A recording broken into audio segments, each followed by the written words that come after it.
প্রিয় বন্ধুরা, এটা একটা রাইস কুকার দেখতেছেন, ঠিক না?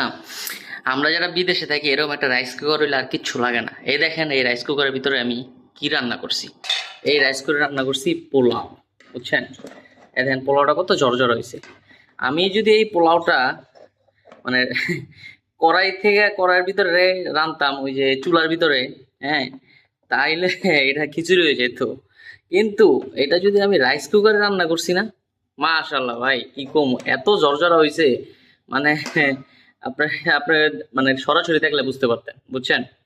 যাক, আলহামদুলিল্লাহ পোলাওটাও রাঁধছি, ভালোই লাগছে।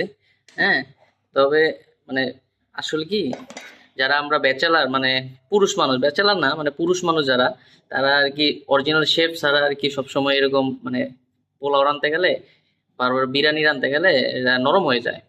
মা বোনেরা আলহামদুলিল্লাহ ভালো পারে, কিন্তু পুরুষ মানুষের জন্য একটু সমস্যা হয়ে যায়। বাট যারা প্রবাসী তারা কিন্তু এই যে রাইস কুকারটা দেখছেন না, এই রাইস কুকারে রান্ধে।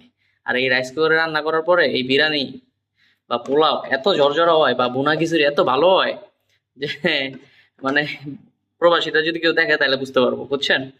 তবে বাড়িতে যদি আপনারা ট্রাই করেন তাহলে অবশ্যই এরকম হইব ইনশাল্লাহ। হ্যাঁ, দেখেন, বিশ্বাস করেন না কত ঝরঝর হয়েছে পোলাওটা। হ্যাঁ, তো এই অবস্থা।